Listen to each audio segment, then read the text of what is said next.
They have served and served well. They have helped shape character and personality, yet allowed creativity and individuality. They gave their lives to the education system.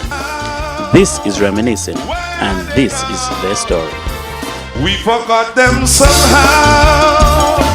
Where are they now? We forgot them. Mrs. Jn Panel taught in Laborie all her teaching days, but I taught in Auger. But since we both live in Laborie, I know that she was very well respected by parents and the children, and I am not sure how long she stayed in teaching, but for many, many years. She was the principal of the Laborie Girls School, and what I can say about her is she was an excellent person. Everybody spoke well about her. Very interested in the welfare of the children, respected by parents, and a popular person.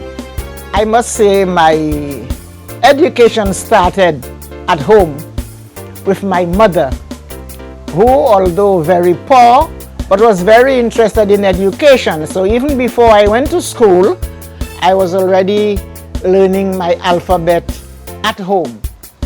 I started out at the then Bunslagras Infant School at the age of 4. And after a short stint there, I came down to the village to live with an aunt, and I went to a private school, Miss Alceste St. Helens Private School. After a few years there, I was transferred to the Laborie Girls Primary. I believe it was at that time the principal was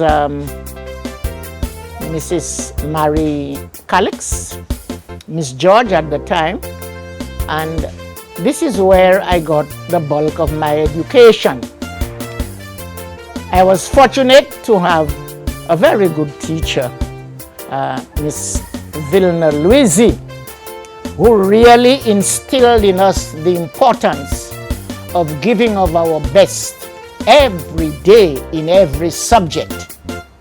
Lucky too that my father was very interested in my education, and whenever I came home from school, I was asked questions about what I learned in school, how did I do, and so on, and that kept up my interest. I loved books, and so I read every book I could lay my hands on. I read avidly. This habit has remained with me, and even up to now I am an avid reader. Then at age 14, you'd be surprised, at age 14, I was appointed a pupil teacher in Standard 6. From there, I went through the pupil teacher system, and in 1960, I became a certificated teacher. The principal, along with my class teacher, they thought that I had the qualities necessary for being a teacher, in that I was, you would say, I was a sort of a person dedicated to my work. I was a sort of a no-nonsense child who took my duties seriously, and I was able to get along with others, and probably they saw in me somebody, if given a chance, would do well, and I don't think I have failed them in that regard. In 1963, I went to Barbados to be trained at Eddystone Training College. From there, when I returned, I sort of went back to my old school, Laborie Girls, and after a few years, when Vilna Louise left, I was made acting principal. Suffice it to say, I stayed in that position for almost 6 years as an acting principal. During this time, Miss Louise was in Canada furthering her studies. And when she did not return, the post was advertised. I applied and I was made principal. Soon after, I left in 1969. Yes, I think it was 1969. I was awarded a bursary and I went to the University of Oxford, Department of Education, where I did an advanced diploma in advanced certificate in teacher education. During that time, I also spent a short stint in France learning about the French education system. I returned, and once again at Laborie Girls, I tried to put a lot of new ideas that I had learned into practice, and I must say I was determined that the school should be amongst the top schools in the island. With hard work and a very disciplined staff, a very hard-working staff, we were able to achieve just this. Mrs. Agatha Jn Panel. I know her as a no-nonsense principal in District 2. She's a hard-working lady, I must say. Must commend her to that one. When it comes to something that she wants, she will go all the way out to achieve the goals that she wants to get. 3 years later, I was awarded another bursary, and this time I went to Australian Overseas Students Training Institute. There I spent some time again, and I must say this was very good for me, because there I met with teachers from all over the world, and we studied the new trends in education, and that helped me quite a lot. I am very grateful for the time I spent at that training institute in Sydney, Australia. I retired in 2000 after giving 46 years of my life to the teaching service. I don't regret a minute of it, and I will still say and maintain that I am a teacher at heart.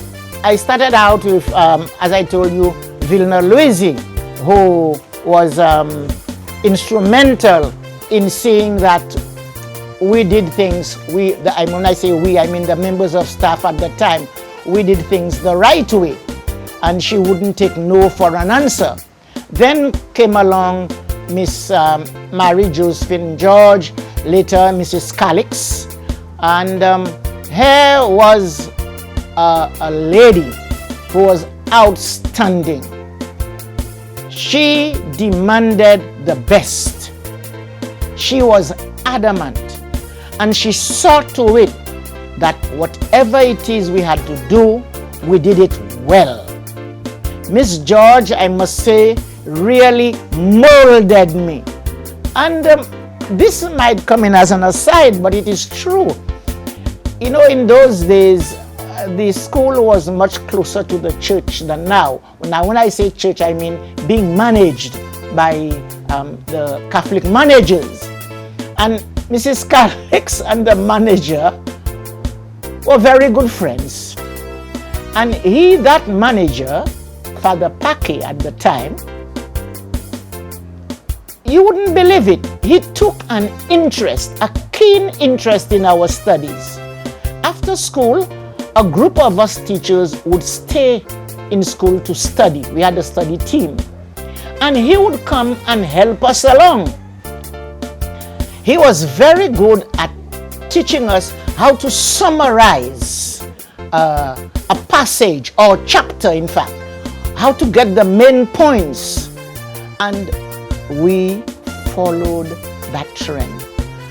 I was somewhat weak in maths. And a teacher from the then Laborie Boys School, Donatus Saint-Aimé, Keith Saint-Aimé, most people know him by, was very good at maths. And he would come to our group and help us with the maths. There were persons like the late Veronica Monrose, who became principal of Canrays. There was Ruth Brett, now Mrs. Louis. There was Lara Paul, now Mrs. Lamontagne, and a few others. And Nila Alphonse also. As a study group, we studied together, did a lot of things together, and I must say, all of us did very well in our exams. One of the challenges I had was getting some members of my staff to submit their scheme of work, their plan of work on time. And while some were adept at doing this, you know, as always, there were a few who were lackadaisical in that respect. And no matter how much I tried to impress on them the importance of submitting your scheme and record so that I could go through it and help you out, they were still, it used to hurt me. And I did a simple thing. In the office, I had, you could call it a billboard if you want. And on that, in big bold letters, teachers who have not submitted their scheme and record and their lesson plans, and their names were printed on that board, so that other teachers who came knew who didn't submit, students who came to the office knew that the teachers had not submitted the scheme and record. That was one way I succeeded in getting them to submit the scheme and record of work on time. Other challenges: if I knew a teacher was weak in a subject area, I would assign her to another teacher who was strong in that area and had them to work together. And I also went in to help. In fact, some of the principals in my time thought I was setting a bad precedent in that I actually taught. I had a class. The Standard 4 was my class. I went around the other classes helping in areas that I knew the teachers were weak in.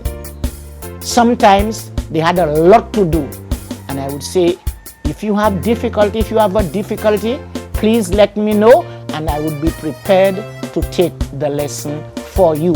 But don't come to me now for now. Give me some advance notice so that I too can prepare. That was another way in which, as a principal, I helped my staff and we grew very close. If the teacher was teaching and she felt that the teacher may not have been given enough information, she would step in. I don't think at that time we would feel any, we would be too happy for her to come in and take over the lesson, and both the teacher and the students would learn from her. And I think Mrs. Jn Panel is that person we can rely on. Any information you want. Anyone who says they have accomplished everything that they wanted to do in life, I don't think Agatha Jn Panel will support them very much there. Because every day things keep changing, and you want to do things in a way that would improve whatever it is you are doing, improve it. But to say that I have accomplished everything, I would say there were still a few things I would have loved to do. But there is one thing I did, however, which I must say brought joy to my heart. I never wanted a child to leave my school being unable to achieve at least what it was capable of achieving. And I used to feel very bad when we went to meetings and we would hear children not achieving, they scoring 0 in a subject area. No, that didn't happen at Laborie Girls. I made sure of that. And what did I do? Sometimes, I wouldn't say I defied the ministry's orders, but I did things that I thought were good for the students. For example, we would sit as a staff and look at our children from standard 2 up at the time. We used to call it standards, from standard 2. Any weak child, we would take off that child from standard 2, 3, 4. We would bring all these children together. We didn't do it from standard 1 because that was the time they came into us from the infant school, and we wanted to give them a foundation. We would take those children. Personally, I gave them to I chose that teacher myself, a member of staff, and I said to her, listen, these children are falling behind in many areas. I trust you. I know you can do it. I want you to bring up these children to a stage where they can write the common entrance and succeed. Even my education officer at the time told me, no, they have only one chance, they won't be able to do it. This teacher worked with the children. I said, listen, don't follow the syllabus that we have there. We will draw up something on our own. We did that. And I must tell you, 90% of these students passed the common entrance exam. Well, we were happy about that. And those who didn't, we are sure that at least they left school able to write a good letter. They left school being able to understand what it is they wanted to do in life, and so on. Mrs. Jn Panel will always be remembered as the pillar of Laborie Girls. During her tenure here, she had a very close relationship with her staff. Everybody felt free to approach her under any circumstance. I remember the time when Laborie Girls seemed not to be doing too well, and she decided she would stream the students, place all the weak ones in one group. That was the first time we were trying that. We were not sure of what the results would be. However, knowing Mrs. Jn Panel, everybody agreed. She did that, gave a class to a teacher, and you would be surprised at the results. She did not just give the class to the teacher. She was there for support. She lent every bit of support that she could. And in the end, we were very happy that she did so. Gradually, students were able to return to their classes, and we were able to move on quite smoothly. I have always been a keen member of the St. Lucia Teachers Union. I joined the St. Lucia Teachers Union 1 year after I entered the profession, due again to the insistence of my principal of the time, Mrs. Calix. From that day, I have tried, in fact, I tried to follow every union activity. Yes, I was a very active member of the Laborie branch, and I encouraged others. When I became principal, some persons were saying, now that you are principal, you can't involve yourself so much in the affairs. I said, what? Can't involve myself? And to be honest, there were only about 5 principals who took an active part in all that the union was going through. When we had marches, you could count the number of principals apart from the president, Deloney. You could count the number of principals who came out in support of the teachers on your right hand, the figures of your right hand. they were thought to be, oh, they were middle management and they shouldn't involve themselves in such activities. Not Agatha Jn Panel. I was in the thick of things. I was criticized. It didn't matter. I supported my union. I became trustee of the union.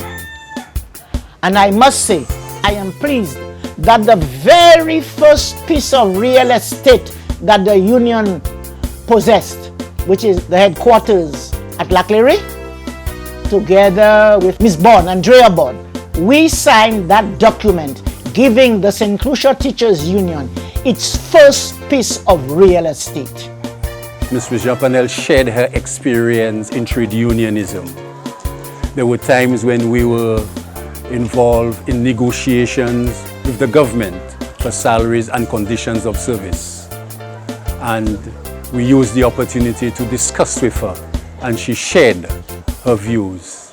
She gave us her opinion, which helped a lot in the union deciding on the position which we took. My proudest moment, when the Vieux-Fort Secondary School was opened, government at the time offered 10 scholarships for the children from the South. And my class at the time, because I was teaching, we won 9 out of the 10 scholarships. I cannot tell you how proud I was. Oh, it has left a glow in my heart up to today. Discipline has gone down, discipline among students. I don't know exactly where to lay the blame, but I don't know if it is because teachers on the whole are, how would you say, they are fed up with the behavior of some students. That is one. They do not get enough support from the parents.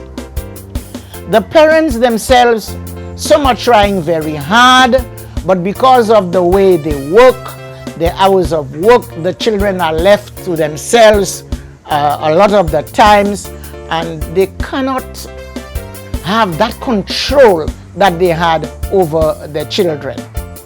I know we have to move with the times, but probably we are moving faster. In fact, we are running even before we can take a good quick step. What has changed? A lot of children have benefited from secondary education. Secondary education is now, well, as we see, almost all over the place. And we have universal secondary education. I don't think some of our students are taking advantage of that. In our days, you had to struggle to go to St. Mary's College or St. Joseph's Convent. Now, there are secondary schools all over the island. You have well-trained teachers who are prepared to give of their time. And now, some of our pupils don't seem to realize that. They don't seem to realize the opportunities that are there lying in wait for them. We didn't have that back then. I would love to see children taking more of an interest, an active interest in their education, and parents giving, well, I would say more time, paying more attention to what their children are doing. Maybe this is one way forward. I feel so proud when I see some of the areas where my past students have excelled in. Maybe I can give you this as a little aside. I can remember sitting at my desk one day, and a little child came up to me and said, "Teacher, when are you retiring?" I was somewhat taken aback. I said to her, "Not quite yet. I have a few more years." "But why did you ask?" She said to me, teacher, you see, I want to be a doctor. Now imagine, she was in grade something 4 at the time. She said to me, I want to be a doctor and I want to come back here and meet you here. I said, okay, if you are serious, you can do it. Now she is St. Lucia's chief medical officer. She did come back to the school and meet me there and spoke to the children and encouraged them all along. Well, I just mentioned her because that was, why I mentioned her, the fact that she came to me and said, you stay there until I return. And I did. In fact, my time wasn't up. But a lot of other girls who have done well, they are now lawyers, they are now in top positions, they're, nurses, you name it. Well, don't talk for teachers. A lot of them have become teachers. And principals, education officers. So I'm very proud. And even those who have not attained this high status, they are honest people who would not pass me by if they didn't greet me. And they are giving up their best because I always told them, no matter where you are placed, it is not what you do, but how you do it. This is the important thing. All of us can be doctors. All of us can be education officers or principals. No. But goodness me, if you are called to be something else, do it to the best of your ability. There is joy, there is satisfaction in this. I have known her all my life, from stage 2 up to being a qualified teacher. She was a disciplinarian. However, she always aimed for success and the top. And she did not want to hear that you cannot do it. You have to. She's aiming at it. And, of course, she wants her school to shine. And no matter what you do, you have to aim for the best. She cannot accept no. To the teachers I say,